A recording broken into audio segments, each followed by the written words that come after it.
Nous nous trouvons dans ce qui était la cave de l'oratoire, un lieu assez vaste, en sous-sol, dans cette partie de l'édifice qui a été construite en 1860 quand Don Bosco réussit à acheter la maison Filippi.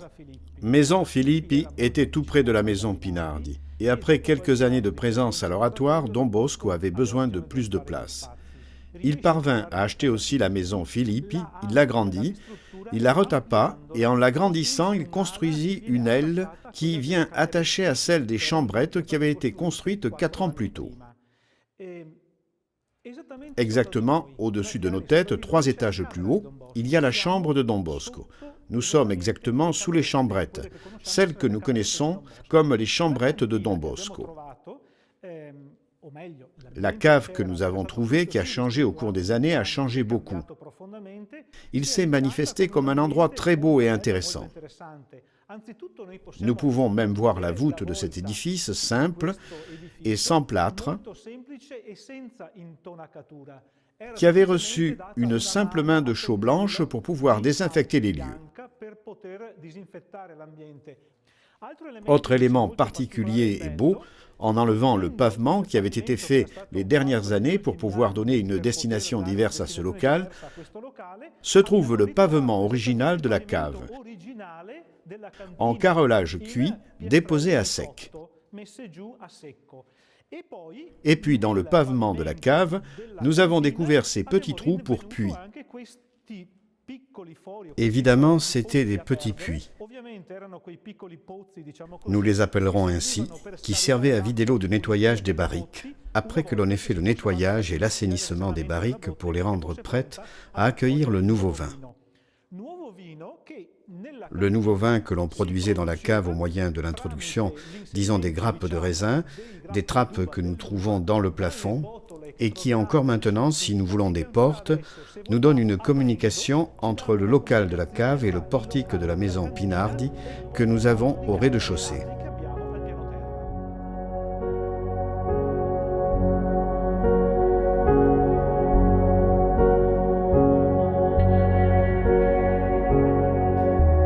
Il est intéressant de voir et de savoir, les mémoires nous le racontent, que Don Bosco était tellement pauvre dans les constructions qu'il faisait qu'il employait des cailloux de fleuve.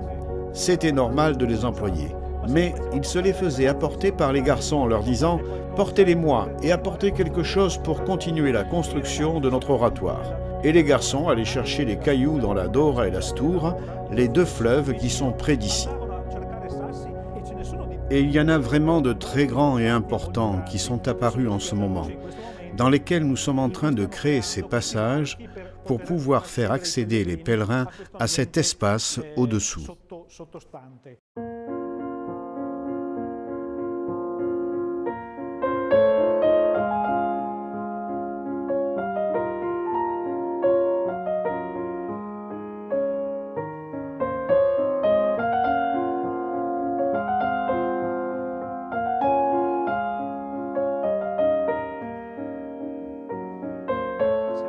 Nous sommes au premier étage de la maison Pinardi, ou mieux, du premier oratoire construit par Don Bosco en 1854.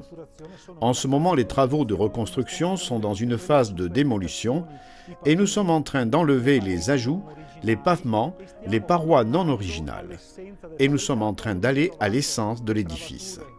Nous avons trouvé des poutrages originaux en bois sur lesquels on a construit plus tard un plancher. Mais la chose la plus intéressante, c'est qu'il y a un plancher qui est soutenu par une traverse de tram, et nous le voyons en ce lieu.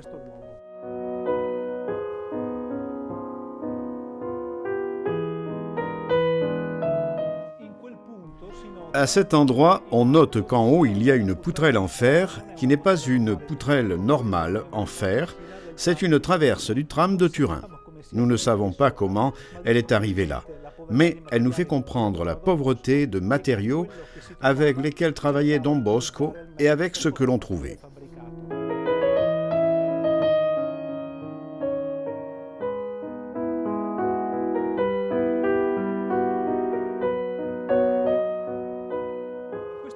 Dans ce deuxième étage de la maison Pinardi sur le devant, mais aussi au premier étage, toujours sur le devant, nous présenterons les premiers collaborateurs de Don Bosco.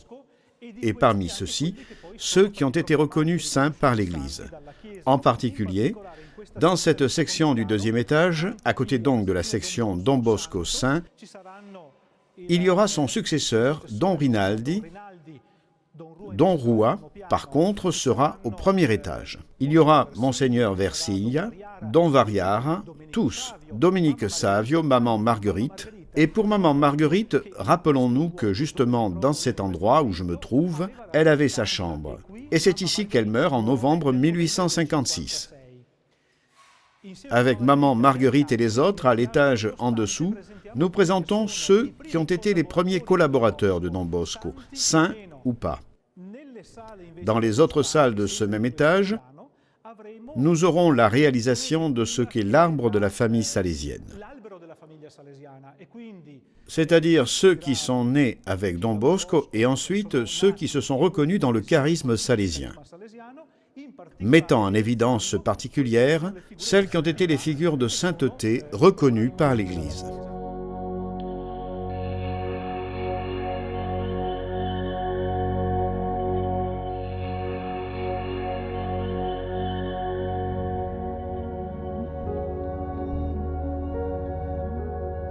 Nous sommes à l'étage de comble de la maison Pinardi, étage qui a été restauré il y a environ 40 ans, et dont le plafond et les parois ne sont plus les originales qui étaient en bois et maintenant en mur. Belle, cependant, est resté original le petit escalier qui, à l'intérieur du clocher de l'église de Saint-François de Sales, monte du sous-sol jusqu'en haut, où il trouve maintenant. Et on voit encore les vieilles marches en bois qui continuent à être piétinées pour arriver à la cloche, qui fonctionne encore aujourd'hui, du clocher de l'église de Saint-François de Sales. Dans cet étage, il y avait les chambres, les petites pièces des premiers Salésiens qui, comme nous lisons dans les mémoires, étaient des endroits très froids en hiver, à tel point que les premiers Salésiens devaient casser la glace dans le bassin qui se trouvait hors de la fenêtre pour pouvoir se laver. De ces pièces, il n'en est rien resté. Nous voyons quelques plâtres, le pavement, qui était à l'origine un peu plus haut, que l'on peut noter du pavement antérieur. Intéressant aussi ce morceau de rosace du rocher qui a été coupé dans la construction de l'édifice, car je le rappelle, le clocher a été construit l'année successive à l'église de Saint-François. Église de Saint-François, 1852, clocher, 1853. La vieille maison Pinardi était beaucoup plus basse, 2 étages seulement, et qui a été démolie en 1856. Et en 1856, c'est la naissance de cet édifice qui est plus haut.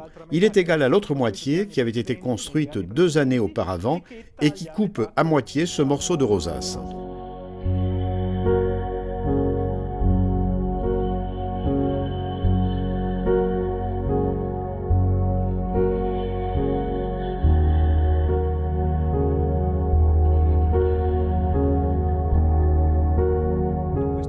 Dans cet étage du sous-toit, nous avons le projet de construire, ou mieux reconstruire, dans la deuxième phase du musée, une chambrée pour faire en sorte que quelques jeunes puissent passer une nuit dans la maison de Don Bosco.